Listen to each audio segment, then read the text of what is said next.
안녕하세요, 여러분. 오늘 소개해드릴 사연은 정말 특별한데요. 듣고 나시면 여러분도 깊은 생각에 빠지실 것 같아요. 혹시 여러분은 부모님이 그려놓은 인생 설계도대로만 살아야 한다고 생각하시나요? 아니면 가족의 기대를 저버리고 자신만의 길을 가는 게 이기적인 일이라고 여기시나요? 오늘의 사연 주인공도 바로 그런 고민에 빠져 있었던 분이에요. 미국 동부 상류층 가정의 완벽한 딸, 명문대 졸업에 해외 유학까지 마친 엘리트였지만 정작 자신이 원하는 삶이 뭔지 몰랐던 28살 여성의 이야기입니다. 그런데 단순한 여행 하나가 그녀의 인생을 완전히 바꿔놓았어요. 더 놀라운 건 그 여행 때문에 아버지와 완전히 등을 돌릴 뻔했지만 결국엔 가족 모두가 새로운 행복을 찾게 됐다는 거예요. 과연 어떤 일이 벌어진 걸까요? 지금부터 리스너 리사 씨가 직접 들려주는 감동적인 이야기 함께 들어보시죠. 여러분, 혹시 부모님이 정해놓은 인생 레일에서 벗어나고 싶다는 생각 해보신 적 있나요? 저는 28살까지 완벽한 엘리트 코스를 밟아왔어요. 명문대 졸업, 해외 유학, 그리고 가업 승계를 기다리는 상류층 딸이었죠. 그런데 단 한 번의 여행이 제 인생을 완전히 뒤바꿔 놓았어요. 지금부터 들려드릴 이야기는 정말 믿기 어려우실 거예요. 미국 동부 명문가의 딸이 한국의 작은 게스트하우스에서 인생이 진짜 의미를 찾게 된 이야기거든요. 더 놀라운 건 제 아버지까지 결국 저희 편이 되어서 함께 새로운 인생을 시작하게 됐다는 거예요. 혹시 여러분도 내가 정말 원하는 삶이 뭘까라는 고민을 해보신 적 있으시다면 이 이야기가 분명 도움이 될 거예요. 때로는 가장 예상치 못한 곳에서 인생의 답을 찾게 되거든요. 그럼 지금부터 제 이야기를 시작해 볼게요. 잠깐 여러분 그거 아세요? 여러분의 구독, 좋아요, 알림 설정은 저에게 가장 큰 힘이 됩니다. 클릭 한 번으로 제게 큰 힘을 주시길 바라요. 안녕하세요.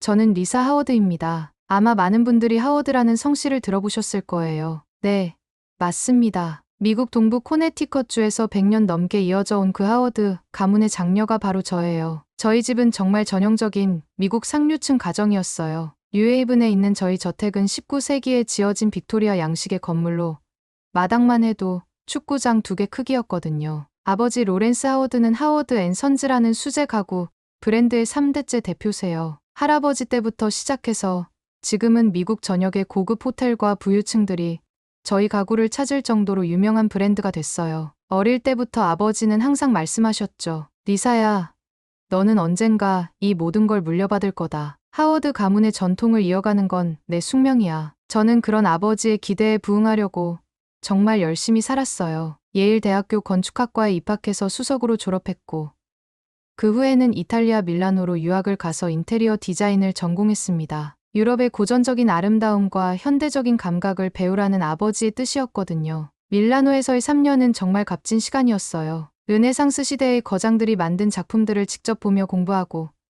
세계적인 디자이너들과 함께 프로젝트를 진행했죠. 제 여동생 메가는 저보다 2살 어린데 컬럼비아 대학교에서 문화 콘텐츠 기획을 전공했어요. 어릴 때부터 창의적이고 감성적인 아이였는데 사람들의 마음을 움직이는 스토리를 만드는데 정말 탁월한 재능이 있었거든요. 아버지는 메간에게도 회사 일을 배우라고 하셨지만 메간은 항상 언니가 더 잘할 거야 라며 슬쩍 빠지곤 했어요. 저희 가족은 겉보기에는 정말 완벽해 보였어요. 매주 일요일엔 교회에 가고 여름엔 햄프턴에 있는 별장에서 휴가를 보내고 크리스마스 때면 유럽 여행을 다녀오곤 했거든요. 하지만 솔직히 말하면 저는 늘 뭔가 답답함을 느꼈어요. 정해진 길을 따라 걷는 것 같은 기분이랄까요. 그런데 이상하게도 저와 메가는 어릴 때부터 한국 문화에 푹 빠져 있었어요. 처음엔 우연히 본 한국 드라마 때문이었는데 그 안에 나오는 가족들의 따뜻한 정과 아름다운 전통 건축물들이 저희 마음을 사로잡았거든요. K-팝도 마찬가지였어요. 그들의 음악에는 뭔가 진정성이 있었어요. 저희가 살던 세계와는 전혀 다른 감성이었죠. 아버지는 저희가 한국 문화에 관심을 보이는 걸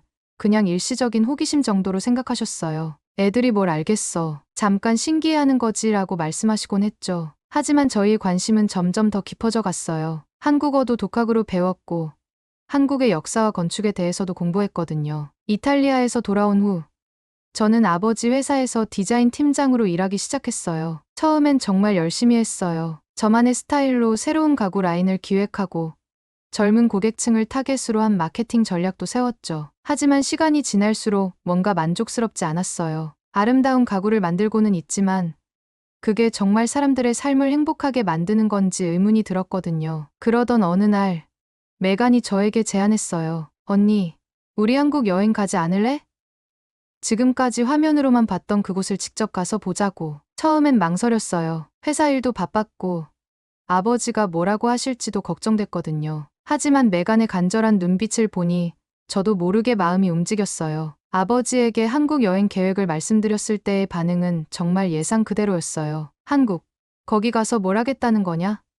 차라리 프랑스나 이탈리아를 다시 가라. 거기서 배울 게 더 많을 거다. 하지만 저희는 이미 마음을 정했어요. 이번만큼은 저희가 정말 원하는 걸 해보고 싶었거든요. 결국 아버지를 설득해서 2주일간의 한국 여행 허가를 받았어요. 아버지는 2주일 후엔 반드시 돌아와서 일에 집중하라고 못을 박으셨죠. 저희는 기쁜 마음으로 짐을 쌌어요. 그때만 해도 정말 단순한 여행이라고 생각했거든요. 인천공항에 도착했을 때의 그 설렘을 지금도 잊을 수가 없어요. 드디어 꿈에 그리던 한국 땅을 밟게 된 거였으니까요. 저희는 미리 예약해둔 북촌의 한옥 게스트하우스로 향했어요. 전통 한옥에서 머물면서 한국의 진짜 모습을 느껴보고 싶었거든요. 택시에서 내려 좁은 골목길을 걸어 들어가는데 정말 신기했어요. 현대적인 빌딩들 사이사이에 이렇게 아름다운 전통 건물들이 남아있다니. 게스트하우스에 도착했을 때 저는 정말 숨이 멎을 뻔했어요. 기와 지붕과 나무 기둥들이 만들어내는 그 조화로운 아름다움.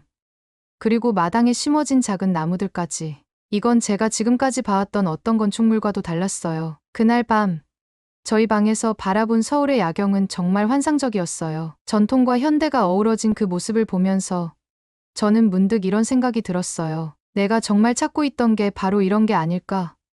그 순간부터 제 인생이 완전히 달라지기 시작했다는 걸 그때는 전혀 몰랐죠. 다음 날 아침, 저는 한옥의 마루에 앉아서 아침 햇살을 받으며 커피를 마시고 있었어요. 그런데 갑자기 옆방에서 큰 소리가 들려왔어요. 독일에서 온 관광객 가족이 게스트하우스 사장님과 의사소통이 안 되어서 난감해하고 있었거든요. 사장님은 한국어와 조금의 영어만 하실 수 있었는데 그 독일인 가족은 독일어와 프랑스어만 할 줄 아는 상황이었어요. 저는 자연스럽게 일어나서 그들 사이의 통역을 도와드렸어요. 다행히 이탈리아에서 유학할 때 프랑스어도 함께 배워뒀거든요. 독일인 가족은 온돌 사용법을 궁금해했고 사장님은 전통 난방 시스템에 대해 자세히 설명해주고 싶어 하셨어요. 제가 중간에서 통역을 해드리니까 두 분 다 정말 고마워하시더라고요. 그때 사장님이 저에게 말씀하셨어요.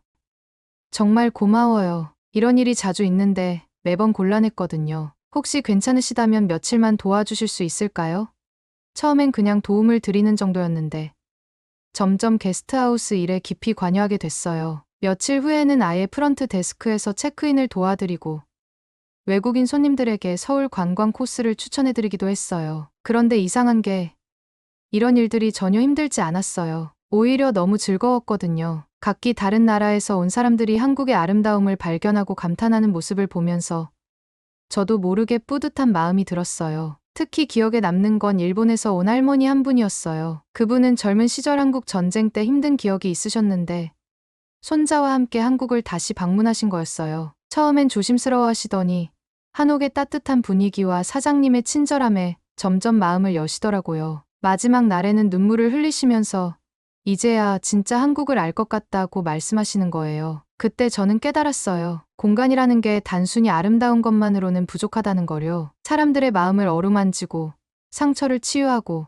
새로운 추억을 만들어주는 곳이어야 진짜 의미가 있다는 거죠. 미국에서 제가 디자인했던 고급 가구들은 분명 아름다웠지만 이런 따뜻함은 없었어요. 메가는 저보다 더 빨리 이곳의 매력에 빠져들었어요. 둘째 날부터 아예 게스트하우스 마당에서 외국인 관광객들과 함께 한국 전통 차를 마시며 이야기를 나누기 시작했거든요. 메간의 밝은 성격과 유창한 영어 덕분에 손님들은 금세 그녀를 따랐어요. 어느 날 저녁, 메간이 신나서 저에게 달려왔어요. 언니, 나 정말 대박적인 아이디어가 생겼어.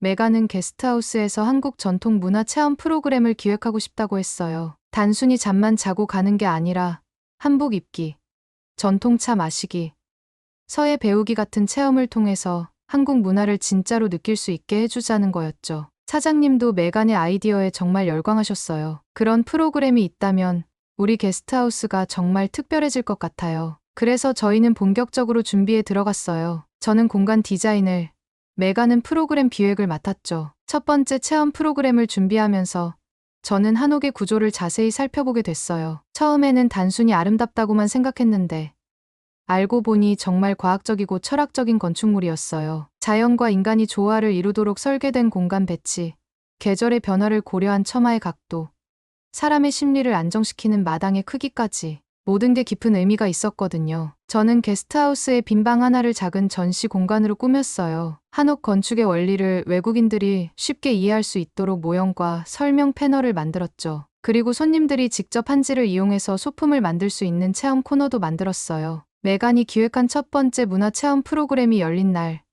정말 많은 외국인 관광객들이 참여했어요. 프랑스에서 온 신혼부부, 호주에서 온 대학생들, 브라질에서 온 가족까지 다양한 나라 사람들이 한자리에 모여서 한국 전통 차를 마시며 이야기를 나누는 모습이 정말 아름다웠어요. 그 중에서도 특히 인상 깊었던 건 미국에서 온 은퇴한 부부였어요. 그분들은 평생 여행을 다니면서도 이렇게 현지 문화를 깊이 체험할 기회는 없었다고 하시더라고요. 이곳에서 보낸 시간이 우리 인생에서 가장 소중한 추억이 될 것 같아요 라고 말씀하시는데 저는 정말 가슴이 벅찼어요. 프로그램이 끝난 후 사장님이 저희에게 말씀하셨어요. 따님들 덕분에 우리 게스트하우스가 완전히 달라졌어요. 단순한 숙박업소가 아니라 진짜 문화 교류의 공간이 됐네요. 그 말을 듣는 순간 저는 제가 정말 의미 있는 일을 하고 있다는 확신이 들었어요. 시간이 지나면서 저희는 점점 더 많은 책임을 맡게 됐어요. 새로운 손님들을 맞이하고 프로그램을 개선하고 다른 게스트하우스와의 네트워킹도 담당했죠. 어느새 저희는 이곳에 없어서는 안 될 존재가 되어 있었어요. 그러던 어느 날 밤, 메간과 함께 마루에 앉아서 서울의 야경을 바라보고 있는데 메간이 조용히 말했어요. 언니, 나 여기서 계속 살고 싶어. 저도 같은 생각이었어요. 미국에서는 느낄 수 없었던 충만함과 행복을 이곳에서 찾았거든요. 2주일이 지나고 한 달이 지나고 어느새 2달이 다 되어가는데도 저희는 돌아갈 생각을 하지 못했어요. 아버지에게서는 계속 언제 돌아오냐는 연락이 왔지만 저희는 계속 며칠만 더 있겠다고 대답했죠. 그런데 더 이상 미룰 수 없는 순간이 왔어요. 아버지가 회사에서 중요한 프로젝트가 있으니 당장 돌아오라는 최후 통첩을 보내신 거예요. 저희는 진지하게 고민했어요. 정말 미국으로 돌아가서 예전 생활을 계속해야 하는 걸까요? 그날 밤 저희는 결정했어요. 더 이상 거짓말은 하지 않기로요. 아버지에게 정직하게 저희 마음을 전하기로 했어요. 손이 떨렸지만 메간과 함께 아버지에게 메시지를 보냈어요. 아빠, 미안해요. 우리는 한국에서 계속 살고 싶어요. 돌아가지 않을게요. 메시지를 보낸 후 30분도 안 되어서 아버지에게서 전화가 왔어요. 그런데 이상하게도 아버지 목소리는 분노보다는 당황스러움에 가까웠어요. 리사, 지금 농담하는 거지? 너희들이 정말로 그런 결정을 내렸다는 게 말이 되냐? 저는 떨리는 목소리로 대답했어요. 아빠, 저희는 진심이에요. 이곳에서 진짜 저희가 원하던 삶을 찾았거든요. 그 후로 사흘 동안 아버지와의 통화는 정말 힘들었어요. 처음에는 화를 내시더니 나중에는 회유하려고 하시고 결국에는 협박까지 하셨어요. 너희가 지금 하는 일이 얼마나 철없는 짓인지 모르겠냐. 하워드 가문의 명예를 생각해봐라. 하지만 저희 마음은 이미 굳어 있었어요. 일주일 후 충격적인 소식이 들려왔어요. 아버지가 직접 한국으로 오신다는 거였어요. 게스트하우스 사장님에게 이 상황을 설명드렸더니 정말 걱정스러운 표정을 지으시더라고요. 두 분, 괜찮을까요? 아버님이 많이 화나셨을 것 같은데. 저도 솔직히 두려웠어요. 아버지를 이렇게까지 화나게 한 적은 처음이었거든요. 아버지가 도착하기 전날 밤, 저와 메간은 잠을 이룰 수가 없었어요. 마당에 나가서 별을 보며 이야기를 나눴는데 메간이 말했어요. 언니, 우리가 잘못한 걸까? 아빠를 너무 실망시킨 건 아닐까? 저도 같은 고민을 하고 있었어요. 하지만 동시에 이곳에서의 삶을 포기하고 싶지 않은 마음도 컸죠. 인천공항에서 아버지를 마중 나간 날, 정말 오랜만에 보는 아버지의 모습에 저는 깜짝 놀랐어요. 평소보다 훨씬 지쳐 보이셨거든요. 그동안 걱정을 얼마나 많이 하셨을지 생각하니 마음이 아팠어요. 아버지는 저희를 보자마자 차갑게 말씀하셨어요. 짐 챙겨라. 내일 비행기로 돌아간다. 하지만 저희는 아버지를 게스트하우스로 모셨어요. 적어도 저희가 어떤 곳에서 어떤 생활을 하고 있는지는 보여드리고 싶었거든요. 택시에서 북촌 골목길로 들어서는데 아버지의 얼굴에는 실망감이 가득했어요. 이런 낡은 동네에서 너희가 뭘 한다는 거냐? 게스트하우스에 도착했을 때 아버지의 반응은 정말 예상 그대로였어요. 이게 집이냐? 호텔도 아니고 이런 곳에서 2달을 살았다고. 사장님이 정중하게 인사를 드렸지만 아버지는 딱히 관심을 보이지 않으셨어요. 저는 아버지께 저희 방을 보여드리면서 이곳의 아름다움을 설명하려고 했지만 아버지는 계속 고개를 저으시기만 했어요. 그날 저녁, 정말 예상치 못한 일이 벌어졌어요. 프랑스에서 온 젊은 부부가 체크인을 하러 왔는데 갑자기 남편이 쓰러진 거예요. 다행히 큰 병은 아니고 단순한 탈진이었지만 그 순간 게스트하우스는 완전히 패닉 상태가 됐어요. 사장님은 구급차를 부르려고 하고 부인은 울면서 프랑스어로 뭔가 계속 말하고 있었죠. 저는 즉시 부인을 진정시키고 프랑스어로 상황을 설명해 드렸어요. 그리고 메간은 근처 병원에 연락해서 응급실 상황을 확인했죠. 저희는 그 부부와 함께 병원에 가서 통역도 도와드리고 늦은 밤까지 옆에서 돌봐드렸어요. 다행히 남편분은 금세 회복되셨고 부부는 정말 고마워하며 저희 손을 꼭 잡고 눈물을 흘리셨어요. 병원에서 돌아온 후 아버지가 조용히 말씀하셨어요. 너희들이 여기서 뭘 하고 있는 건지 조금은 알 것 같다. 그때 처음으로 아버지의 목소리에서 화가 아닌 다른 감정을 느꼈어요. 다음 날 저는 아버지께 제가 디자인한 전시 공간을 보여드렸어요. 한옥의 구조와 철학을 설명하는 패널들, 외국인들이 만든 한지 공예품들, 그리고 벽에 붙어있는 감사 메시지들까지. 아버지는 한참 동안 말없이 둘러보시더니 갑자기 물어보셨어요. 이걸 내가 다 만든 거냐? 그때 마침 독일에서 온 건축학과 교수님이 찾아오셨어요. 그분은 한국 전통 건축을 연구하러 오신 분이었는데 제가 만든 전시를 보고 정말 감탄하시더라고요. 유창한 영어로 이렇게 한옥의 본질을 현대적으로 해석한 공간은 처음 봅니다. 정말 훌륭한 작품이네요 라고 말씀하시는 거예요. 아버지는 그 말을 듣고 깜짝 놀라셨어요. 그리고 교수님과 한참 동안 이야기를 나누시더라고요. 교수님은 한국 전통 건축이 현대 건축학에서 얼마나 주목받고 있는지, 그리고 동서양의 건축 철학을 결합한 새로운 접근이 얼마나 혁신적인지 설명해 주셨어요. 그날 오후에는 메간이 기획한 문화 체험 프로그램이 있었어요. 아버지도 함께 참여하게 됐는데 처음에는 정말 어색해 하시더라고요. 하지만 시간이 지나면서 점점 관심을 보이기 시작하셨어요. 특히 한국 전통 목공의 시연을 보실 때는 정말 집중하셨거든요. 목공의 장인분이 아버지께 말씀하셨어요. 어르신도 목공 일을 하시나 보네요. 손을 보니까 알 수 있어요. 아버지는 조금 놀라시면서 네, 가구를 만드는 일을 합니다라고 대답하셨어요. 그러자 장인분이 오, 그럼 우리 이야기가 통하겠네요 라며 웃으시더라고요. 두 분이 나무에 대해 이야기를 나누시는 모습을 보면서 저는 정말 신기했어요. 언어는 달라도 장인 정신은 통하는 거구나 싶었거든요. 아버지도 평소보다 훨씬 편안한 표정으로 대화하고 계셨어요. 저녁 시간에 아버지는 게스트하우스 마당에 혼자 앉아 계셨어요. 저는 조심스럽게 다가가서 옆에 앉았죠. 한참을 말없이 있다가 아버지가 먼저 입을 여셨어요. 리사야, 내가 여기서 한 일들을 보니까 정말 놀랍구나. 이게 진짜 내가 원했던 일이었구나. 그때 아버지의 목소리에는 화가 아니라 아쉬움이 묻어 있었어요. 나는 너희에게 최고의 교육을 시켜주고 최고의 기회를 제공해준다고 생각했는데 정작 너희가 진짜 원하는 게 뭔지는 몰랐구나. 저는 아버지의 손을 잡고 말했어요. 아빠가 주신 모든 것들이 헛되지 않았어요. 그 모든 게 지금 여기서 빛을 발하고 있거든요. 다음 날 아침, 아버지는 갑자기 서울 시내 곳곳을 구경하고 싶다고 하셨어요. 저희는 함께 경복궁도 가고 인사동도 둘러보고 남대문 시장도 갔어요. 아버지는 특히 한국의 전통 공예품들에 많은 관심을 보이셨어요. 이런 섬세한 기술이 아직도 남아있다니 대단하다고 감탄하시더라고요. 그런데 그날 저녁, 아버지가 저희에게 충격적인 이야기를 하셨어요. 사실 나도 젊었을 때는 가업을 이어받기 싫었다. 음악을 하고 싶었는데 할아버지가 허락하지 않으셨거든. 저는 그런 이야기를 처음 들었어요. 아버지도 저희와 같은 고민을 했었다니. 하지만 지금 보니까 너희는 나보다 훨씬 용기가 있구나. 자신이 원하는 길을 선택할 용기 말이야. 아버지의 그 말을 들으면서 저는 뭔가 큰 변화가 일어나고 있다는 걸 느꼈어요. 그 다음 날 아침, 아버지는 저희에게 예상치 못한 제안을 하셨어요. 리사,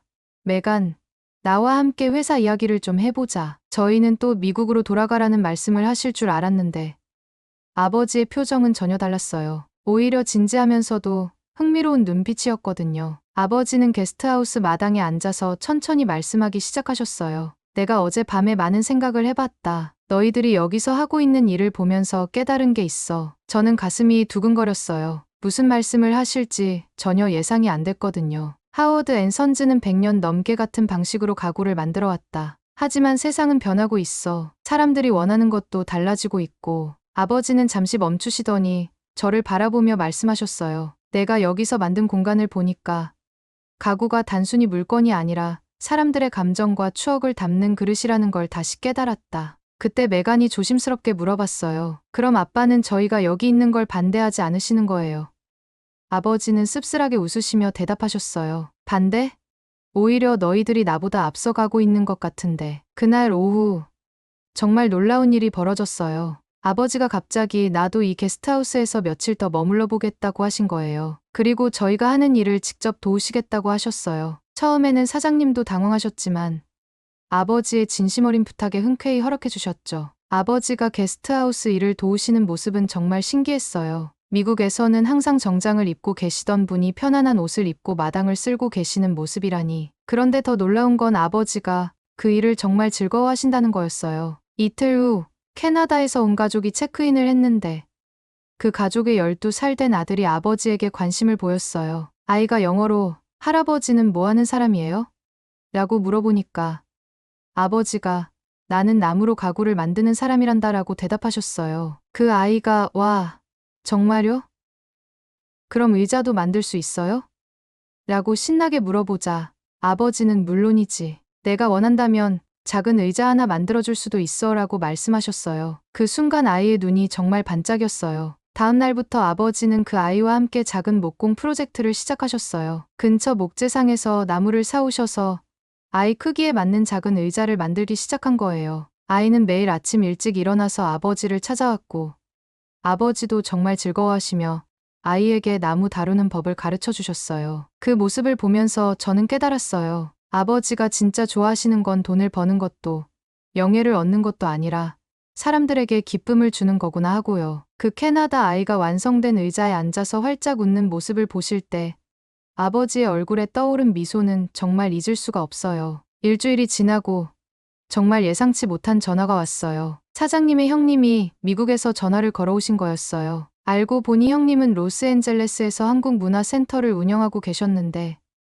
저희 이야기를 들으시고 정말 흥미로워하셨다고 해요. 형님은 사장님께 제안하셨어요. 동생아, 내 게스트하우스에서 하는 일이 정말 특별한 것 같다. 나도 미국에서 비슷한 걸 해보고 싶은데 그 하워드 씨와 딸들과 파트너십을 맺어보면 어떨까? 사장님도 그 아이디어에 정말 관심을 보이셨어요. 그날 저녁 사장님이 저희 가족을 불러서 진지한 이야기를 나누셨어요. 사실 저도 이 게스트하우스를 더 발전시키고 싶은 마음이 있었어요. 하지만 자금도 부족하고 아이디어도 한계가 있었거든요. 사장님은 잠시 멈추시더니 계속 말씀하셨어요. 하워드 씨와 따님들이 와주신 덕분에 완전히 새로운 가능성을 보게 됐어요. 아버지가 조심스럽게 물어보셨어요. 그럼 혹시 저희와 함께 사업을 해보실 생각이 있으신가요?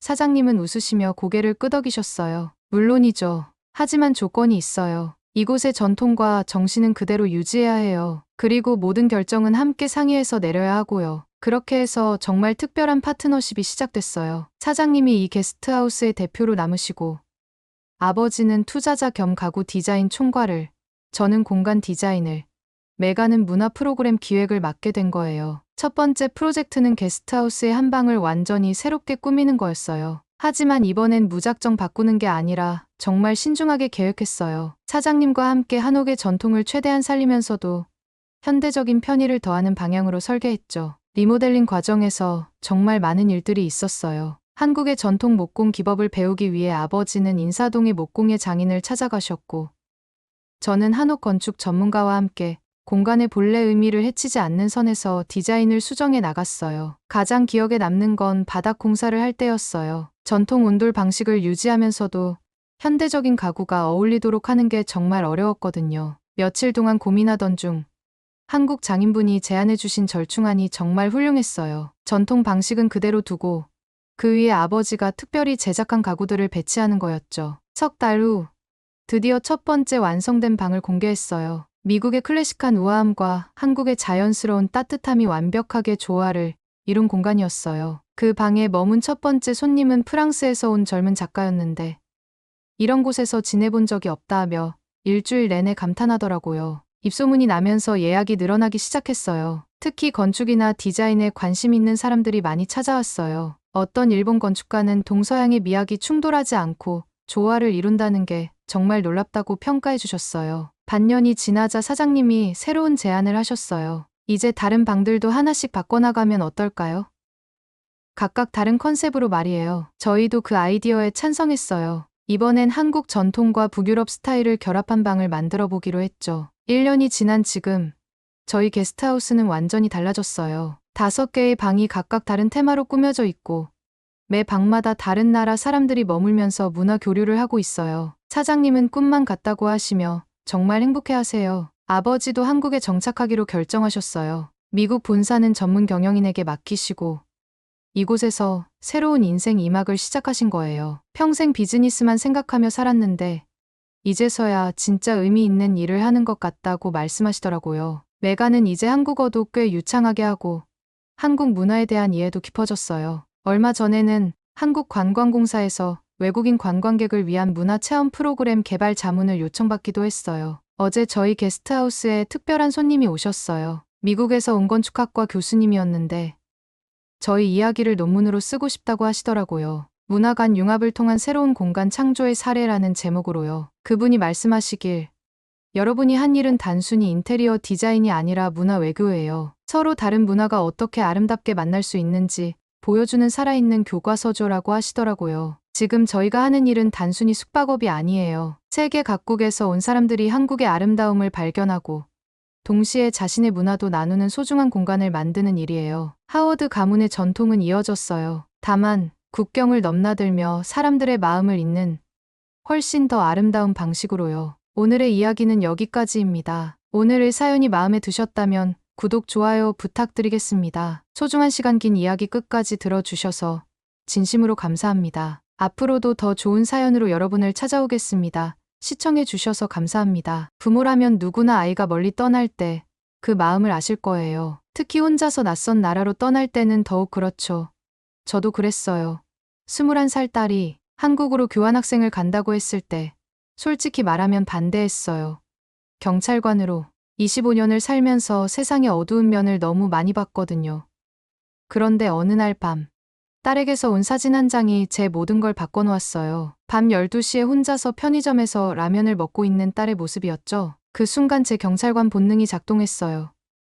이건 뭔가 잘못됐어. 당장 가서 확인해봐야겠어. 그래서 저는 평생 처음으로 해외여행을 결심했어요. 한국이라는 나라가 과연 어떤 곳인지, 제 딸이 정말 안전한지 직접 눈으로 확인하러 말이죠. 지금부터 들려드릴 이야기는 한 명의 아버지이자 경찰관이 한국에서 겪은 진짜 경험담이에요. 그리고 그 경험이 어떻게 제 인생을 완전히 바꿔놓았는지에 대한 이야기입니다. 잠깐 여러분 그거 아세요? 여러분의 구독, 좋아요, 알림 설정은 저에게 가장 큰 힘이 됩니다. 클릭 한 번으로 제게 큰 힘을 주시길 바라요. 제 이름은 마이크 톰슨이고 시카고 경찰서에서 25년째 근무하고 있어요. 시카고 사우스사이드 지역 담당 경찰관으로 일하면서 온갖 범죄 현장을 다 봤죠. 총격 사건, 강도, 마약 거래까지. 하루도 조용한 날이 없는 곳에서 살다 보니 자연스럽게 세상을 바라보는 시각이 경계심으로 가득 찼습니다. 집은 시카고 교외의 조용한 주택가에 있어요. 아내 캐롤과 함께 23년 전에 구입한 2베드룸 하우스인데 당시엔 신혼부부에게 꽤 큰 집이었죠. 나당에는 제가 직접 설치한 보안 카메라가 4대나 있고 현관문과 뒷문엔 이중 잠금 장치를 해놨어요. 직업병이라고 할 수도 있지만 경찰관으로 살다 보면 집 보안에 신경 쓰지 않을 수가 없거든요. 우리 딸 엘리샤는 21살이에요. 어릴 때부터 제 순찰차 뒷자리에 앉아서 출근길을 함께 했던 기억이 생생합니다. 유치원 다닐 때는 아빠 직업이 경찰관이라는 게 자랑스러워했는데 중학교에 올라가면서부터는 제가 너무 엄격하다고 투덜거리기 시작했어요. 특히 고등학교 시절이 가장 힘들었죠. 친구들과 저녁에 영화 보러 가겠다고 하면 저는 무조건 반대했어요. 시카고 시내 영화관 근처에서 일어난 강도 사건들을 줄줄이 나열하면서 말이죠. 엘리샤가 운전면허를 따고 싶어 할 때도 한참을 고민했어요. 10대 운전자들의 교통사고 통계를 보여주면서 최대한 늦추려고 했죠. 아빠는 너무 걱정이 많아요. 엘리샤가 항상 하던 말이었어요. 하지만 제가 매일 보는 현실은 달랐습니다. 젊은 여성들이 밤늦게 혼자 다니다가 당하는 사건들. 대학생들이 파티에서 마약에 노출되는 경우들, 신문에 나지 않는 사건들까지 포함하면 정말 끔찍한 일들이 매일 벌어지고 있었거든요. 대학교 진학할 때도 마찬가지였어요. 엘리샤는 시카고 대학교 국제관계학과에 진학했는데 캠퍼스가 하이드파크 지역에 있다는 것만으로도 저는 불안했어요. 그 동네도 가끔 강도 사건이 발생하는 곳이거든요. 매일 밤 엘리샤에게 문자를 보냈어요. 집에 안전하게 도착했니? 오늘 늦게 들어가는 일 없지? 이런 식으로요. 그런데 작년 가을, 엘리샤가 갑자기 교환학생을 가고 싶다고 했어요. 처음엔 캐나다나 영국 같은 곳인 줄 알았죠. 그런데 한국이라고 하더라고요. 한국. 거기가 어디야? 솔직히 말하면 저는 한국에 대해 거의 아는 게 없었어요. 뉴스에서 가끔 북한 관련 소식을 들을 때 언급되는 정도였죠. 아시아 어딘가에 있는 나라라는 것 정도만 알고 있었어요. 교수님이 추천해 주셨어요. 세계에서 가장 안전한 나라 중 하나래요. 게다가 제가 전공하는 국제관계학에도 엄청 도움이 될 거예요. 안전한 나라라고 해도 믿을 수가 없었어요. 미국도 충분히 안전하다고 하지만 실제로는 그렇지 않잖아요. 하물며 언어도 다르고 문화도 완전히 다른 나라에서 21살 딸이 혼자 지낸다는 게 말이 되나요? 절대 안 돼. 미국에서도 충분히 좋은 대학들이 많잖아. 굳이 그렇게 먼 곳까지 갈 필요가 뭐가 있어. 하지만 엘리샤는 포기하지 않았어요. 며칠 동안 한국에 대한 자료들을 가져와서 저를 설득하려고 했죠. 범죄율이 얼마나 낮은지, 대중교통이 얼마나 발달했는지, 의료 시스템이 얼마나 좋은지 이야기했어요. 하지만 저는 여전히 반대했어요. 가장 큰 이유는 통제할 수 없다는 거였어요. 시카고에 있으면 제가 딸을 지킬 수 있어요. 무슨 일이 생기면 바로 달려갈 수 있고, 어떤 동네가 위험한지도 알고 있죠. 하지만 한국은 너무 멀어요. 비행기로 15시간이나 걸리는 곳에서 무슨 일이 생기면 어떻게 해야 할지 막막했어요. 결국 엘리샤는 아내 캐롤과 함께 저를 설득했어요. 마이크, 딸도 이제 어른이야. 언제까지 우리가 지켜줄 수는 없어. 이런 경험도 딸에게는 중요한 성장 과정이라고 생각해. 캐롤의 말이 맞다는 걸 머리로는 알고 있었지만 마음으로는 받아들이기 어려웠어요. 그래도 결국 허락했죠. 단, 조건이 있었어요. 매일 연락하기, 밤늦게 혼자 다니지 않기, 위험한 곳에는 절대 가지 않기. 엘리샤는 그 모든 조건에 동의했어요. 공항에서 작별 인사를 할 때가 가장 힘들었어요. 21년 동안 제 곁에 있던 딸이 그렇게 멀리 떠나간다는 게 실감나지 않았죠. 부디 아무 일 없이 6개월만 무사히 지내다 와라.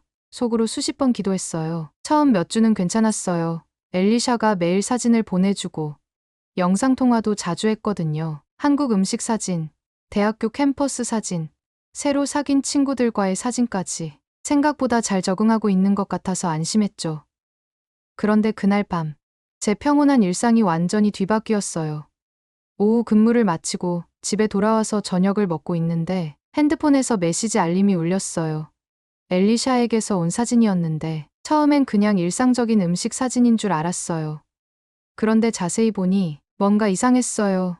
시계를 보니 한국 시간으로 밤 12시가 넘어 있었고 배경을 보니 편의점 같은 곳에서 혼자 라면을 먹고 있더라고요. 아빠, 나 지금 라면 먹는 중이에요. 한국은 밤 12시에도 이렇게 혼자밖에 나올 수 있어요. 그 순간 제 머릿속이 하얘졌어요. 밤 12시에 혼자 편의점에서 음식을 먹고 있다고요? 게다가 그걸 자랑스럽게 사진까지 찍어서 보낸다고요? 이건 뭔가 심각하게 잘못된 상황이었어요. 다음 날 아침, 저는 바로 휴가 신청서를 작성했어요.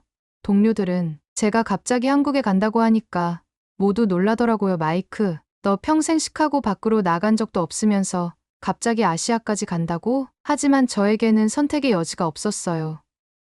직접 눈으로 확인하기 전까지는 안심할 수 없었거든요. 비행기 예매부터가 대모험이었어요. 평생 해외여행을 해본 적이 없는 50대 경찰관이 혼자서 인터넷으로 국제선 항공권을 사는 게 쉬운 일이 아니더라고요.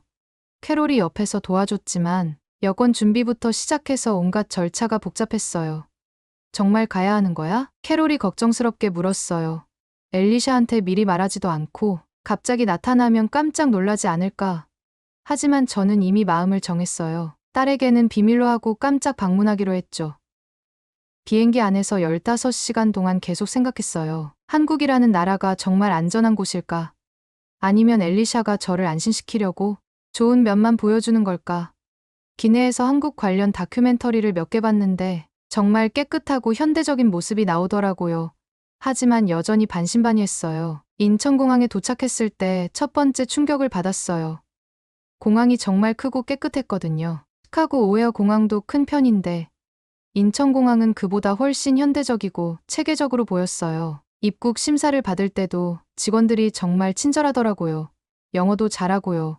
공항에서 나와서 서울로 향하는 공항철도를 탔는데 이것도 놀라웠어요. 지차가 정말 깨끗하고 조용했거든요. 좌석도 편안하고 창밖으로 보이는 풍경도 생각했던 것과 달랐어요. 고층 아파트들이 쭉 늘어서 있는데 정말 잘 정돈되어 있더라고요. 서울역에 도착해서 지하철을 갈아탔는데 여기서 또 한 번 놀랐어요. 지하철역이 정말 크고 복잡한데도 표지판이 영어로도 잘 되어 있어서 길을 찾기가 어렵지 않았어요. 그리고 사람들이 정말 질서정연하게 줄을 서더라고요. 시카고 지하철에서는 상상할 수 없는 모습이었죠. 엘리샤가 다니는 대학교 근처 호텔에 체크인하고 나서 바로 딸에게 연락했어요. 엘리샤, 아빠야 지금 어디 있어? 아, 아빠 기숙사에 있어요. 왜요? 잠깐 밖으로 나올 수 있어? 중요한 얘기가 있어서 호텔 로비에서 딸을 기다리고 있는데 정말 떨렸어요. 딸이 얼마나 놀랄지 상상이 되더라고요. 10분 정도 지나서 엘리샤가 나타났는데 저를 보자마자 정말 깜짝 놀라더라고요. 아빠가 여기 왜 있어요? 엘리샤의 눈이 정말 커졌어요. 설마 나 때문에 여기까지 온 거예요. 그 라면 사진 보고 너무 걱정되어서 왔어. 밤 12시에 혼자 밖에 있다는 게 말이 되니 제가 걱정스럽게 말했어요. 그런데 엘리샤가 웃기 시작하더라고요. 아빠, 정말 여기까지 그것 때문에 오셨어요? 여기는 정말 안전해요. 제가 증명해 드릴게요. 그날 저녁 엘리샤와 함께 서울 시내를 걸어 다녔어요. 명동이라는 곳에 갔는데 밤 9시가 넘었는데도 사람들이 많이 다니고 있었어요. 젊은 여자들도 혼자서 자연스럽게 걸어 다니고 있더라고요. 시카고였다면 상상도 못할 일이었죠. 아빠, 보세요. 여기 CCTV가 얼마나 많은지. 엘리샤가 가리키는 곳을 보니 정말 곳곳에 보안 카메라가 설치되어 있었어요. 그리고 경찰서도 가까이 있고 사람들도 많아서 전혀 무섭지 않아요. 이튿날 엘리샤는 저를 학교에 데려가 구경을 시켜줬습니다. 캠퍼스는 정말 크고 아름다웠고 학생들은 자유롭고 활기찬 분위기 속에서 생활하고 있었습니다. 그 중에서도 특히 놀라웠던 건 바로 도서관이었어요. 아빠, 여긴 밤 2시까지 열어요. 시험 기간엔 24시간 열기도 해요. 딸의 말에 저는 무심코 고개를 끄덕였지만 도서관 안에 들어선 순간 정말 믿을 수 없었습니다. 밤 10시가 넘은 시간인데도 도서관은 수많은 학생들로 가득했습니다. 각자 노트북을 켜고 공부하거나 조용히 책을 읽고 있었고 분위기는 평온하면서도 집중감이 흘렀습니다. 그 순간 제가 입 밖으로 무심결에 뱉은 말이 있었죠. 이 시간에 이런 풍경이 가능하다고? 말도 안 돼. 시카고에서는 상상도 할 수 없는 일이었습니다. 밤 10시 이후 특히 여학생이 혼자 도서관에서 나오는 건 너무 위험해서 대부분 경호요원이나 친구와 함께 움직이는 게 기본입니다. 하지만 이곳 한국에서는 학생들이 늦은 시간까지 혼자 공부하고 도서관 문을 나서서 집으로 향하는 길에도 아무런 불안이 없었습니다. 아빠, 여기선 늦게 나가도 무섭지 않아요. 진짜예요. 엘리샤의 그 말에 저는 아무 말도 할 수 없었습니다. 그저 믿을 수 없는 광경 앞에서 스스로의 고정관념이 하나씩 깨지는 것을 느낄 뿐이었죠. 셋째 날에는 엘리샤의 한국인 친구들을 만났어요. 대학생 서너 명이었는데 모두 영어를 잘하더라고요. 엘리샤 아버지, 한국에 오신 걸 환영해요. 엘리샤가 항상 아버지 이야기를 해서 정말 만나보고 싶었어요. 그 친구들과 함께 저녁을 먹으러 갔는데 한국식 바비큐를 먹으러 간 거예요. 고기를 구워서 상추에 싸먹는 음식이었는데 정말 맛있더라고요. 그런데 더 놀라운 건 그 친구들이 저를 대하는 태도였어요. 정말 정중하고 예의 바르더라고요. 아저씨, 미국 경찰관이시라니 정말 멋져요.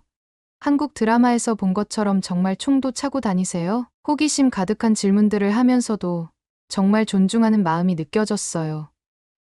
그날 밤 엘리샤와 그녀의 친구들과 함께 도착한 곳은 그녀가 사진을 찍어 보냈던 바로 그 편의점이었습니다. 작은 골목에 자리한 그곳은 24시간 문을 여는 곳이었고 밤 11시가 훌쩍 넘었음에도 불구하고 손님들이 끊이지 않고 들어오고 있었죠. 아빠, 여기가 제가 사진 찍어서 보낸 그 편의점이에요. 엘리샤는 자랑스럽게 말했습니다. 가장 놀라웠던 건 그 시간에도 젊은 여성들이 혼자 라면을 사러 들어오는 모습이었습니다. 편의점 안 테이블에서 혼자 라면을 끓여 먹는 사람들도 있었고 그 누구도 신경 쓰지 않았습니다. 모든 것이 마치 오래전부터 정해진 일상처럼 자연스러웠습니다. 편의점 사장님은 저를 보자마자 알아보셨습니다. 엘리샤 아버지구나. 미국에서 오셨다고 들었어요. 영어는 잘 못하셨지만 따뜻한 미소와 몸짓으로 라면 끓이는 법까지 친절하게 알려주셨습니다. 그 순간 낯선 나라에서 느끼는 낯익은 정의 가슴이 뭉클해졌습니다. 그 편의점에서 딸과 마주 앉아 라면을 먹으며 저는 문득 시카고의 편의점이 떠올랐습니다. 미국이라면 밤 9시만 넘어도 편의점 앞에는 노숙자들이 누워있고 술에 취한 사람들이 휘청거리며 이상한 소리를 내는 일이 흔합니다. 심지어 큰 가방을 맨 사람들이 당당하게 문을 열고 들어와 진열된 물건을 쓸어 담고 아무렇지도 않게 계산도 없이 그냥 나가 버리죠. 그걸 강도라고 부르지 않고는 설명할 수 없는 장면들이 미국에서는 일상이었습니다. 그럴 때마다 점원은 경찰을 부르지만 대부분 도착하기 전에 도둑은 이미 사라지고 없습니다. 그런 세상에서 평생을 살아온 저에게 한국의 이 편의점은 마치 다른 행성처럼 느껴졌습니다. 사람들은 서로를 신뢰하고 밤에도 두려움 없이 거리를 걷고 낯선 이에게 미소로 인사를 건넸습니다. 그제야 저는 깨달았습니다. 딸이 보낸 그 라면 사진은 단순한 식사의 순간이 아니었습니다. 그건 한국이라는 나라의 안전함, 따뜻함, 그리고 일상의 평화를 보여주는 증거였던 것이죠. 마지막 날 아침, 엘리샤가 제게 뜻밖의 제안을 했어요. 아빠, 오늘은 제가 한국에서 가장 좋아하는 장소를 보여드리고 싶어요. 그리고 제 한국 친구들이 아빠를 위해 특별한 계획을 세웠대요. 첫 번째로 간 곳은 한강공원이었어요. 강변에 정말 넓은 공원이 있었는데 아침부터 많은 사람들이 운동하고 산책하고 있더라고요. 자전거 타는 사람들, 조깅하는 사람들, 돗자리를 펴고 앉아있는 가족들까지 정말 평화로운 모습이었어요. 아빠, 여기서는 밤에도 사람들이 와요. 한강에서 치킨을 먹으며 야경을 보는 게 서울 사람들의 로망이래요. 엘리샤가 설명해줬어요. 강 건너편으로 보이는 고층 빌딩들이 정말 멋있더라고요. 그곳에서 만난 할아버지 한 분이 정말 인상적이었어요. 매일 아침 여기서 태극권을 하신다고 하시더라고요. 영어를 조금 하셔서 간단한 대화를 나눴는데 한국에 온 걸 환영합니다. 딸이 정말 예쁘네요 라고 말씀해 주셨어요. 점심시간에는 엘리샤의 한국인 친구들과 함께 전통시장에 갔어요. 광장시장이라는 곳이었는데 정말 활기찬 곳이더라고요. 온갖 음식 냄새가 나고 상인들이 크게 호객하는 소리가 들렸어요. 아저씨, 미국에서 오셨다고 들었어요. 우리나라 전통 음식 드셔보세요. 한 상인분이 저를 보자마자 친근하게 말을 걸어주셨어요. 빈대떡이라는 음식을 주셨는데 정말 맛있더라고요. 가장 감동적이었던 건 그 상인분이 저에게 돈을 받지 않으려고 하신 거예요. 외국에서 온 손님인데 어떻게 돈을 받겠어요? 라고 하시더라고요. 결국 엘리샤가 설득해서 돈을 드렸지만 그 마음이 정말 따뜻했어요. 오후에는 엘리샤의 대학교 친구들이 특별한 장소로 안내해줬어요. 북촌 한옥마을이라는 곳이었는데 전통 한국 집들이 그대로 보존되어 있는 동네였어요. 아저씨, 여기는 조선시대부터 있던 집들이에요. 지금도 사람들이 살고 있고요. 친구 중 한 명이 설명해줬어요. 정말 신기했던 건 그런 오래된 동네에서도 안전하게 관광객들이 다닐 수 있다는 거였어요. 한옥마을을 걸으면서 외국인 관광객들을 많이 봤어요. 유럽에서 온 것 같은 커플, 일본에서 온 가족들, 동남아시아에서 온 젊은이들까지 모든 사람들이 편안하게 구경하고 사진을 찍고 있었어요. 아빠, 보세요. 이렇게 많은 외국인들이 한국을 안전하다고 생각하니까 관광을 오는 거예요. 엘리샤의 말이 맞더라고요. 만약 한국이 위험한 나라였다면 이렇게 많은 관광객들이 올 리가 없죠. 저녁에는 엘리샤의 친구들이 저를 위해 특별한 자리를 마련해줬어요. 한국 전통 음식을 파는 레스토랑이었는데 정말 고급스러운 곳이었어요. 아저씨, 오늘은 저희가 대접할게요. 엘리샤가 항상 아버지 자랑을 해서 꼭 한번 뵙고 싶었어요. 친구들이 정말 정성스럽게 준비해준 자리였어요. 식사를 하면서 그 친구들과 많은 이야기를 나눴어요. 한국의 교육 시스템, 문화, 그리고 젊은이들의 꿈과 목표까지 정말 성숙하고 예의 바른 젊은이들이었어요. 아저씨, 엘리샤는 저희에게 정말 소중한 친구예요.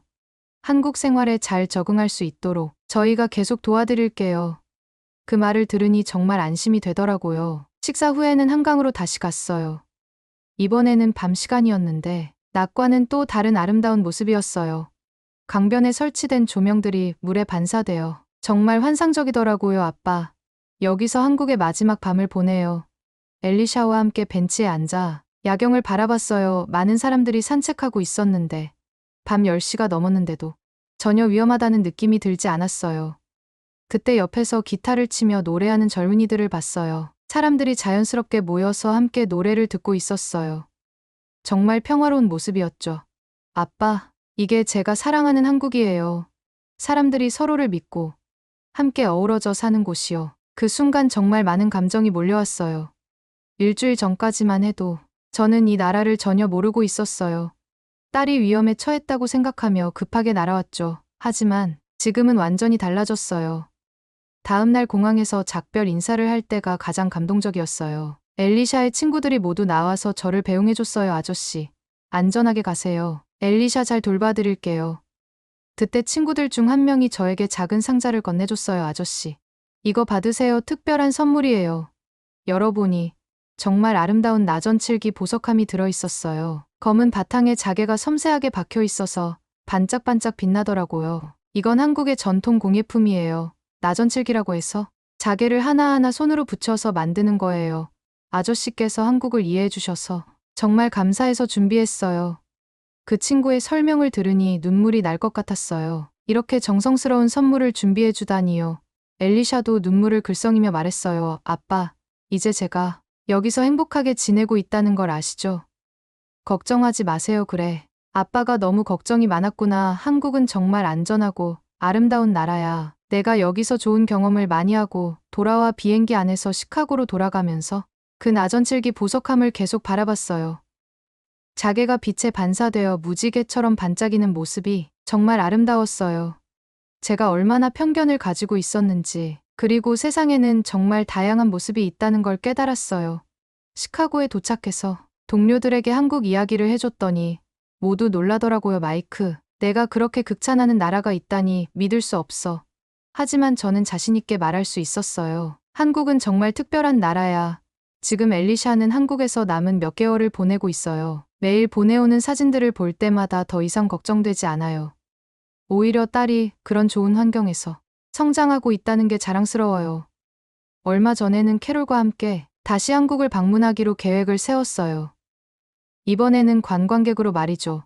여보, 당신이 그렇게 좋아하는 한국이라는 나라를 나도 꼭 봐야겠어. 그 밤 12시 편의점 라면 사진 한 장이 제 인생을 바꿨어요. 딸에 대한 걱정으로 시작된 여행이 결국은 제게 새로운 시각을 열어준 선물이 되었죠. 지금 생각해보면 그 사진은 위험 신호가 아니라 행복 신호였던 거예요. 시카고 경찰서 동료들은 이제 저를 한국 홍보대사라고 놀려요.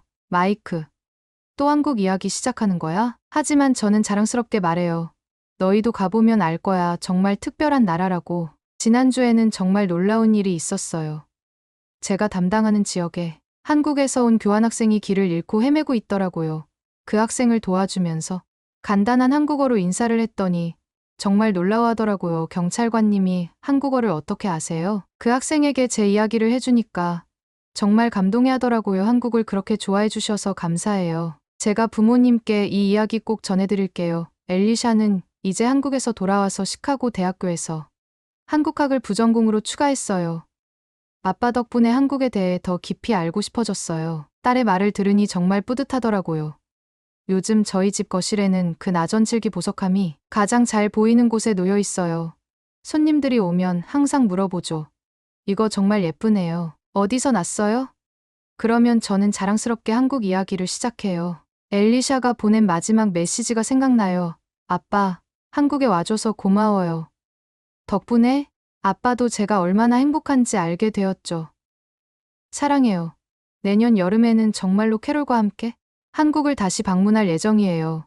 이번에는 제가 가이드가 되어서 아내에게 한국의 매력을 보여드리려고 해요. 벌써부터 어떤 곳을 보여줄지 계획을 세우고 있어요. 한국은 정말 특별한 나라입니다. 그곳에서 제 딸이 꿈을 키워가고 있다는 것이 이제는 걱정이 아니라 자랑이에요. 그리고 저도 그 덕분에 완전히 새로운 세상을 알게 되었죠. 가끔 생각해요. 만약 그날 밤 엘리샤가 그 사진을 보내지 않았다면 어땠을까요? 아마 저는 평생 한국이라는 나라를 제대로 알지 못했을 거예요. 정말 인생은 어떻게 바뀔지 모르는 것 같아요. 딸의 작은 사진 한 장이 아버지의 인생까지 바꿔놓다니 말이에요. 오늘의 이야기는 여기까지입니다. 오늘의 사연이 마음에 드셨다면 구독, 좋아요 부탁드리겠습니다. 소중한 시간 긴 이야기 끝까지 들어주셔서 진심으로 감사합니다. 앞으로도 더 좋은 사연으로 여러분을 찾아오겠습니다. 시청해주셔서 감사합니다.